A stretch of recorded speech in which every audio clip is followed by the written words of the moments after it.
really excited to welcome our first presenter tonight. So I believe that I first encountered Tashon Phoenix at an Incite event when we were back on Zoom. For a very long time we were on Zoom.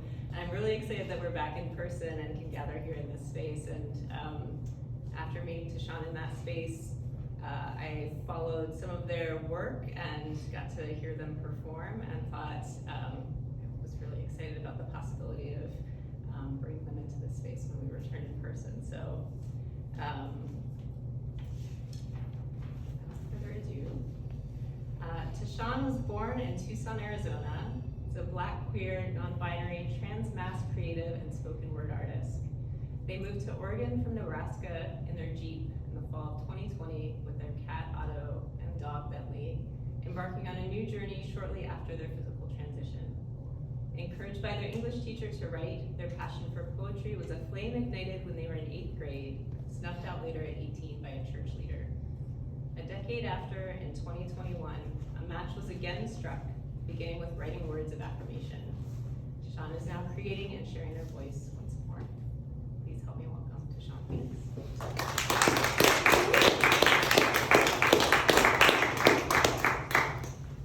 Hello. My name is Tashon. My pronouns are they, them, theirs, and I'm excited to share some poetry with y'all. I'm a spoken word artist. I think Jake said that. I'm not.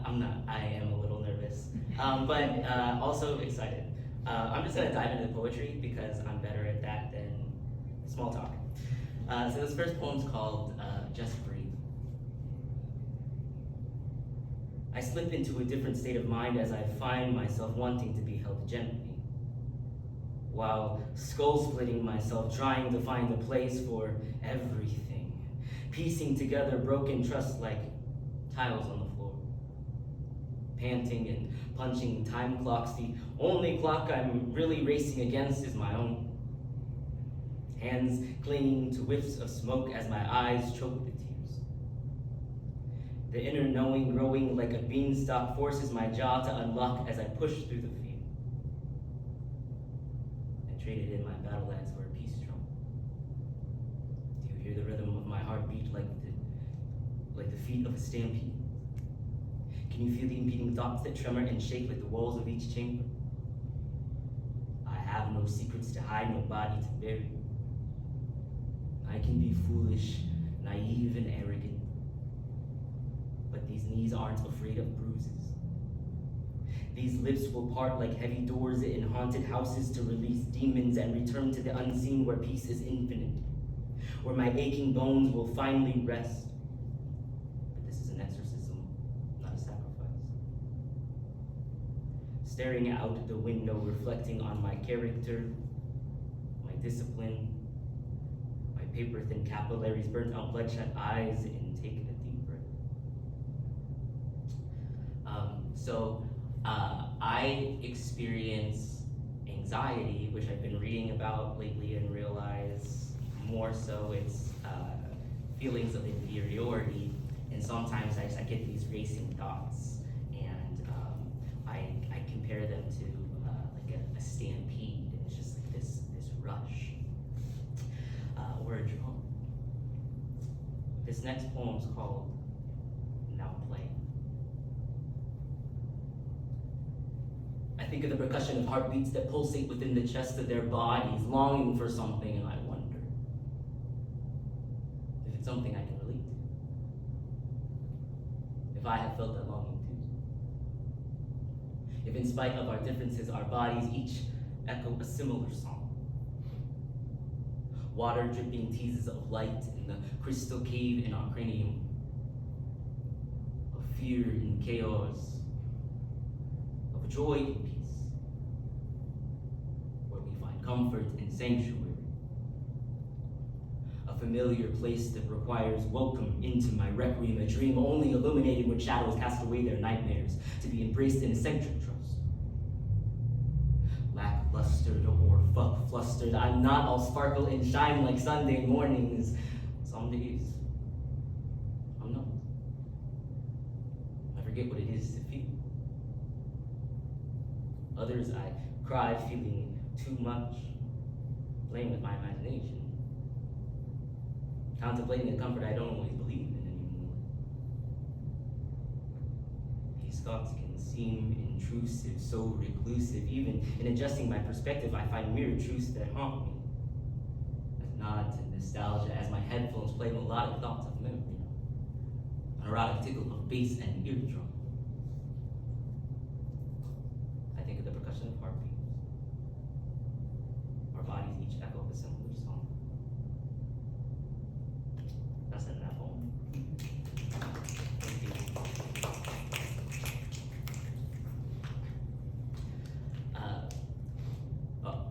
One of the things that one of my parting words, oftentimes is don't forget to dance, because it's something that helps me. If I am in those moments or anything else, just to dance and to move. So this is what this poem is called, Life is a Dance. And I don't know whether or not you're following the progression, but in trying to make a selection and thinking of catching fire for me, I'm always one for the life is a dance. She is not my dog. The first to see me in my bloody birthday suit, she saw a pink and blue primrose punk that she could whisk away, adjusting her dress like a facade she wore with confidence. Dipped and draped with frost, her touch was ice cold on my red skin as I screamed, taking my first breath of fresh air. She tasted like pepper. A candy cane hanging from the tree of life. Thy queendom come, thy will be done, once satisfied by the sacrifice. I surrendered to no one. Life is not my master, I choose who I become. So we learned the language of compromise. Her erotic tongue and elixir to stir up my feelings as I'm healing from self-inflicted audio. There was no angels in those cities, only corpses. She gripped my hand, led me to the center of the floor, hand on chest, sliced with scalpel and scorn, cut away skin and tissue, pulled out my heart, polished it with spit and the salt of my tear until it gleamed like an emerald, tapped it to test that it was as solid as gold, then hung it to the ceiling, then hung it from the ceiling like a crystal ball. I see how my light shines. I bear the truth, let it flow like water. As we spin and twirl, I place my hand on her back. Her fingers brush the nape of my neck, just light enough that I can feel her nails, as if to let me know she could scrape or scratch, but chooses to be gentle. I embrace the unknown as I look into her eyes. I walk into the unseen behind eyelids, knowing that I'm supported, trusting that everything's gonna be all right. And things. So that's that one. Thank you.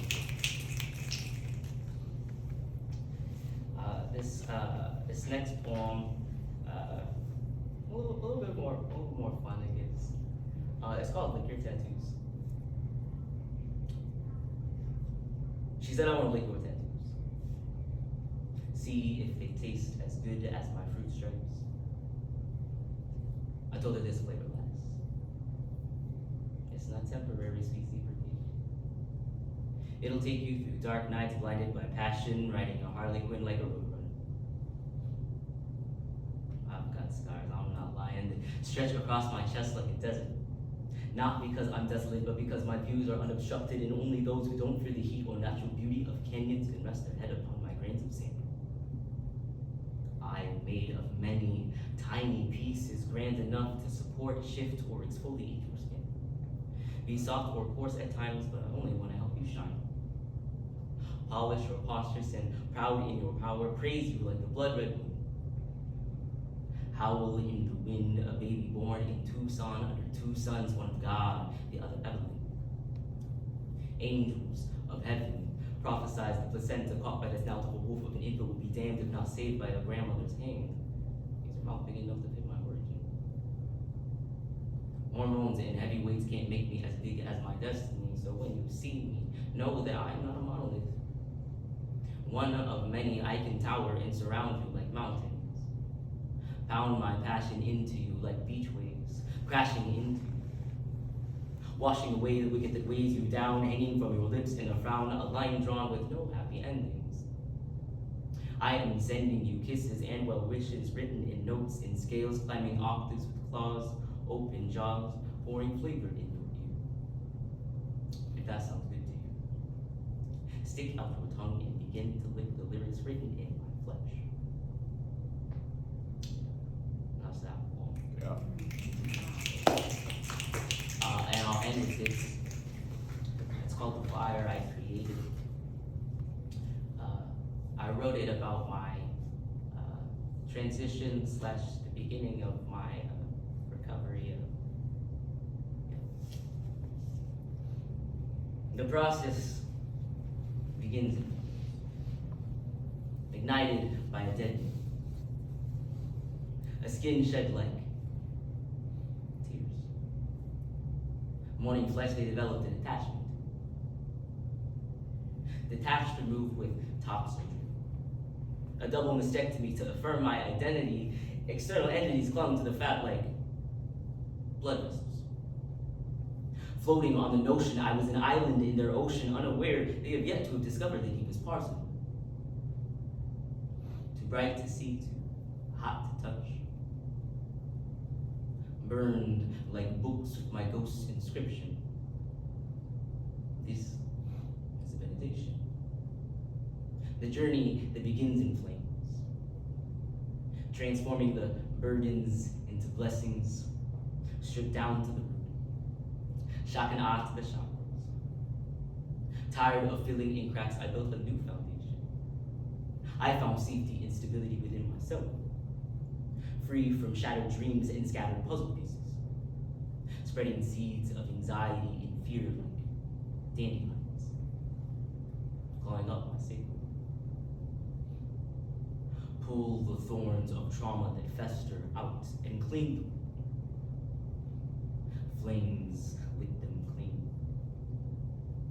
Cauterized and hypnotized sedatives. Gloved hands rose like solar panels, scraping my plexus with scalpels. Shining bright lights tracing marked lines at the base of my chest, lifting my self-esteem. Morphing my dysmorphia into euphoria, leading me to a world of paranoia where everything is working out for me. Where I am confident and comfortable to open my heart once older back together like a tin man with a mouth for a scarecrow. Freed from the nest in my throat, suffocating, stunting my growth. Allowing me to recognize the person in me. Clearing my vision. Blurry at first. Eyes blinded by bandages. Aided by this, compressed like my composure as I act with me, straighten my posture to elevate, to contact and connect with my higher self like tissue, the source of the issue. I had to separate from parts of myself to be complete. Thank you. I appreciate it.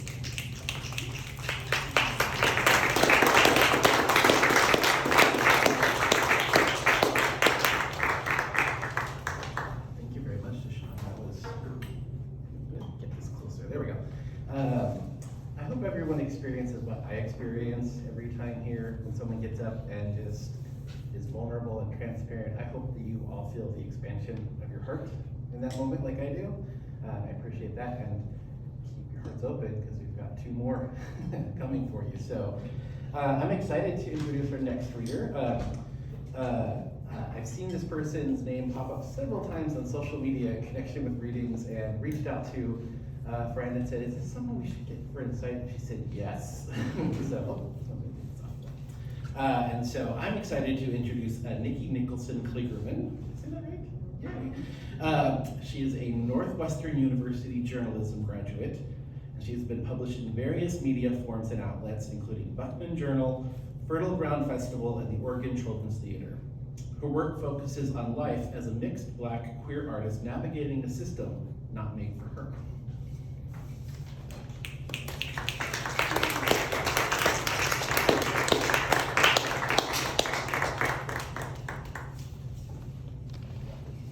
I think this is good. Can y'all hear me? Okay. Hey, I'm Nicky. I'm so excited to be here. Y'all don't even know. Low key, high key. I'm a big fan of literary arts. Actually, I volunteered from 2015 to 2017 at the book fair. I've taken a class here. I've gone to readings here. But this is my first time getting to perform. So I'm very excited. And I was excited to be talking, or to be in a lineup with other queer artists. That's, my favorite category. But for real, so I combined, the poems I was gonna do around queerness, and then came to find out the theme was catching fire, and I had fire mentioned in some of my poems. I was like, oh, okay, so this is just aligned, which we love. But okay, I'm gonna get right into it, and again, thank you so much. All right, so this first one is called My Toxic Mask Traits. My toxic mask traits are getting real mad when I hear Dej Loaf describe straight sex, retweeting I want a girlfriend and ignoring I want a husband, getting uncomfortable when my wife talks about popping my pussy until I remember how much I love it when she touched it, Googling how to be a better top, and thank God for the kind femme reminding me to fuck 'em and be myself, burning the Hawaiian bread while I'm typing this. Thank you, that's the last one.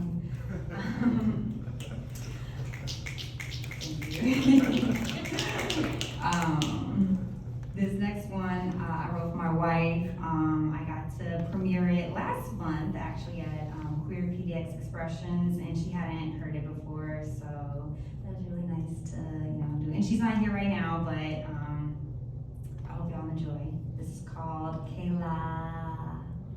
That's her name. You smell of campfire, knee bright, oh burning petal right after climax in the breaking light, when the CO2 is light and air crisp and unassuming. I think that dewdrops dot the I's in your name. I think it's true. I'm afraid to take the blame. What am I scared of? That I'll stop hearing you say my name, say my name. Thank you.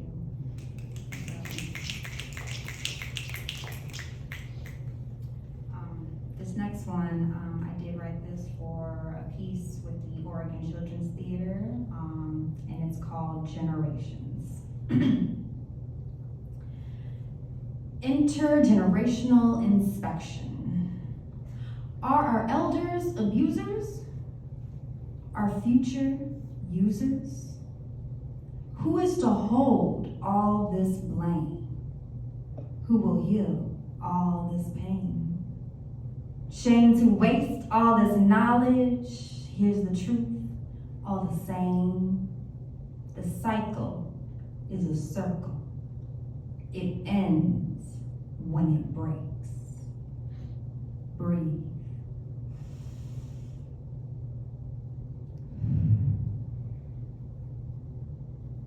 There is only me. All information comes through and is interpreted by me. I am the source, the knowledge. Was I there in the beginning and just forgot? Did my cells warm in the sunlight, highlighting my grandmother's cheekbones? Did my DNA participate in the assault of not just one, but two of my blood? Am I responsible? Am I accountable? Am I free? Am I required to pay a debt my past helped create? In the end, will I reap what they sow? Sometimes I still cry for the girl hurt inside, who lost her way and almost dies. Did I walk across enough glass for you to believe my pain? Or do I blame myself now for the cracks in my toes? Did I measure up to the expectations of my ancestors? Were those expectations even there to begin with? Ancestors, are you listening? Or am I being punished for honoring honorific mothers and fathers unaligned by blood, but by the same love? Are you listening? You who fought invisible battles, ensuring our rights on school boards, PTA and HOA meetings, who sacrificed countless funerals, reunions, Sunday dinners, community potlucks just so we might live. Are you listening? You, who took advantage of our status quo and cheated others of safety in our few safe places. Are you listening? Who is listening? Can I choose my ancestors? Can they pick and choose which parts of me to keep or leave? But who are they? When in here, it is only me. Thank you.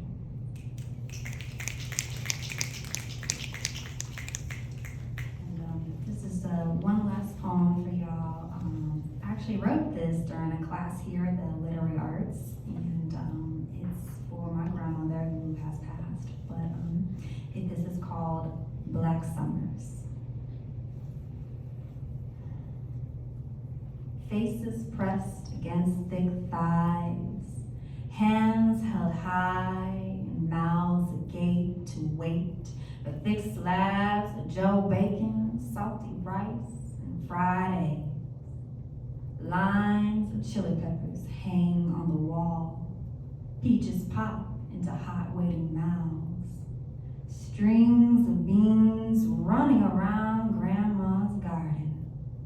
We dig for red and white sweet potatoes like we digging for gold. Summer is my memory of you. Standing at the stove, held closed with a stick and an old leather belt, lit by matches and burnt fingers. Thank you all for having me.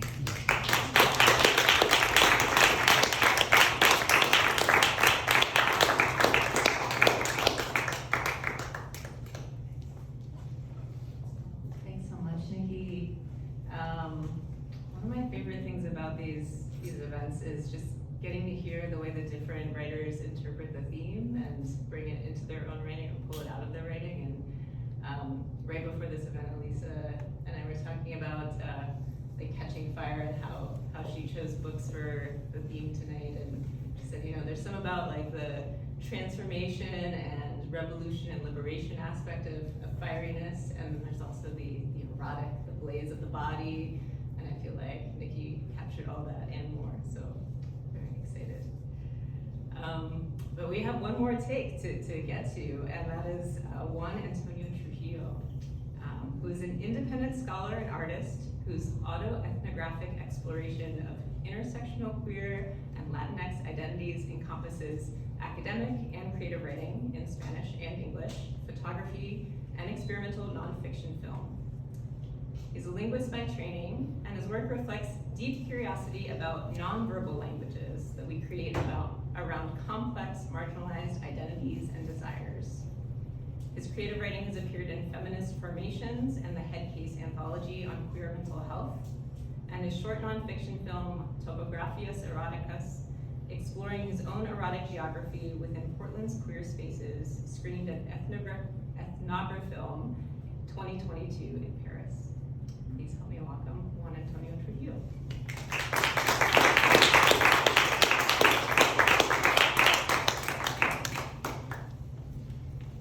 I'll just give a little bit more background while people do things like turn down lights or whatever has to happen for showing a film. But yes, I am bringing an experimental piece. It's experimental in two different senses of the word. First of all, it's experimental in that it is non-linear, the imagery, the music are atmospheric. Really, it's not intended to tell a story from start to finish with standard plot points. It's also experimental in that it is part of autoethnography. It's a work in progress, and part of the process of doing autoethnography is sharing your reflections with people who have at least some sort of tangential shared experience, and seeing what kind of reactions come out of it, what kind of conversation emerges. So anyway, my reflection on catching fire led me to thinking more about hellfire than sparks of activism and enthusiasm, and especially because so much of my work kind of looks at my own religious trauma, which oddly enough here, since I am from a Latino background, is Mormon and not Catholic. My entire large Latinx family is deeply embedded in the Mormon tradition. It has been for several generations at this point. I'm fighting the urge to kind of apologize for coming to you with trauma, but it's just one of those things that sometimes starts yelling at you and demands to be heard. And so that's what you're getting right now. All right, I don't know if I want to say much more. It's 10 minutes long, and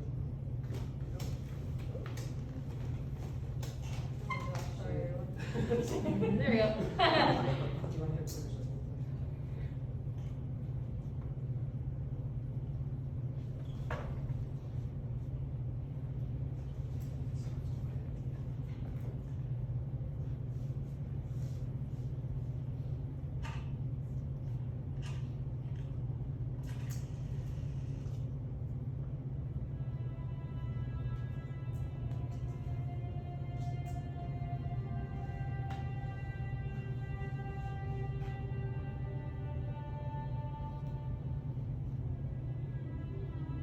Mormon hell has no fire, no brimstone. It is a Dantean affair, colder and darker than deepest space, where the punishment shared by the adversary and his disembodied minions is a logically impossible total separation from the light emanating from an all-encompassing God.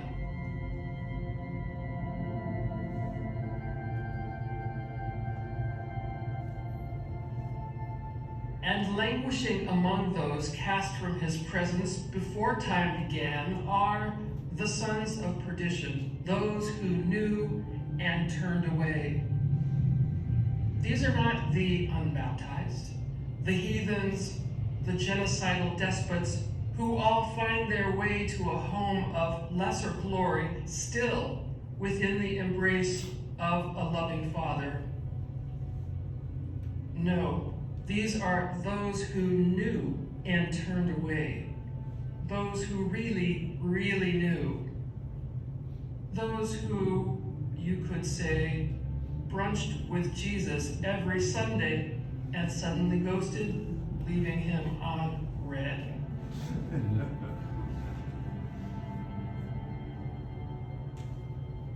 There is not a Mormon gay boy who hasn't wondered, after years of home teaching and passing the sacrament, seminary attendance, missions, and sometimes marriage, if maybe, just maybe, he knew too much before he turned away.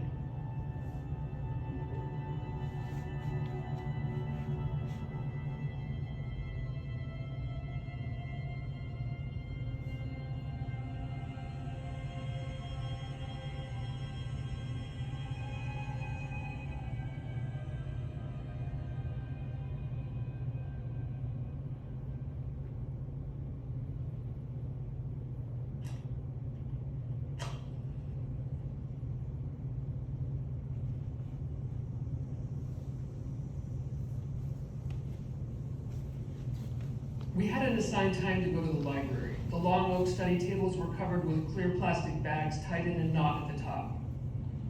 Everything reeked of smoke when I opened my bag. The brown vinyl cover of my geometry binder was melted, exposing the singed edges of the graph paper inside. The obsessively neat block letters and diagrams floated on the blurred and wavy grid of the water-damaged paper. The violin I got in 5th grade had not been destroyed like most of the instruments left in the building. When I pried open the deformed and blackened plastic case, I found my violin with its sides splayed open, where water from the fire hose dissolved its glue, fixable. Good thing I closed the lid when I went to Mr. Dawson's office to call my mom before class. I called that ended with me telling her we were having a fire drill, and I really needed to leave. It wasn't a drill. We stood and watched in disbelief as the fire gnawed at the exposed skeleton of the arched gym roof, black smoke swirling above us. None of the structure could be saved. Last week, I told my therapist about the visceral reaction I had when all of the interconnected smoke alarms went off at home the other day, how it reminded me that past traumas often reemerge when least expected. There was a brief pause on the other end of the line. I'm not sure I recall hearing what you're talking about before, he said. So I told him about my high school catching fire, the phone call, the burned homework, the damaged violin. When I finished, there was another pause, this time a kind of verbal double take. So you were in a burning building and in danger of losing your life. I've glossed over the details of so many unsafe spaces, situations far more damaging than I gave them credit for. At the time of the school fire, I was caught between dueling post-divorce family structures where at least one new parent figure in each actively despised and isolated me. I was committed to a religious community that was methodically teaching me to hate myself while granting a known sexual predator access, and I feared that at any moment, my life at school could turn into the hell it seemed to be for guys like Doug or Jay, who had ceased to have any identity other than fag. Not knowing how to find safety, I swung between efforts at invisibility and becoming a full-on overachiever, perfecting strategies to avoid being identified as gay and racking up wins in everything from scripture trivia to the state championship and future problem solving. Within 3 years, I would be a white-shirted Mormon missionary, malnourished, deprived of medical care, hazed and bullied, and sent out at night to navigate the exact neighborhood where the vicious Sinaloa cartel was gestating. I would fall in love with another missionary and live with the grinding fear of being discovered, excommunicated, and sent home in shame. I would attend my Mormon university in Utah and live in a house full of closeted gay men who never came out to each other because people like us were rooted out and expelled in undercover stings. 4 decades have passed since the fire at Clover Park High School. I have seldom faced physical danger as immediate as that morning, but the feeling of being unsafe has been part of the background noise of life. No amount of isolation or suppression of identity has shielded me. No amount of academic or artistic achievement has protected me. Alarms would sound in any classroom or faculty meeting. Wisps of smoke now sting my eyes at home. The constant feeling of exposure, of life about to burn down, feels normal, expected, deserved. This is not a drill.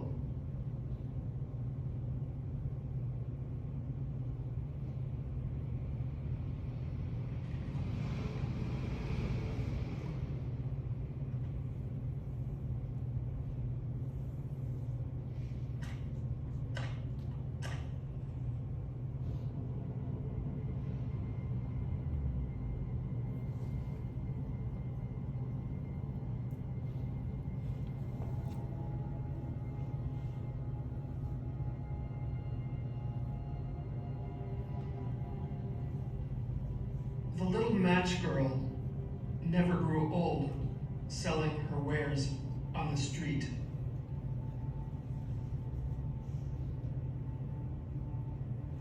Her hypothermic visions, a preteen Maslow's hierarchy, a warm stove, a full table, a grandmother's embrace guiding her to heaven.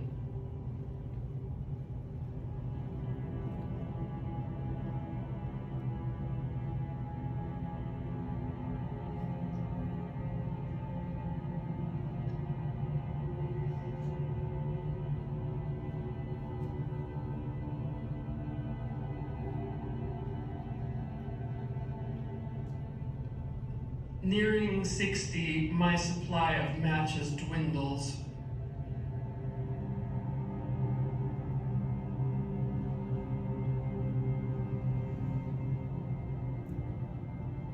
Decades have flared and burned to smoldering stubs.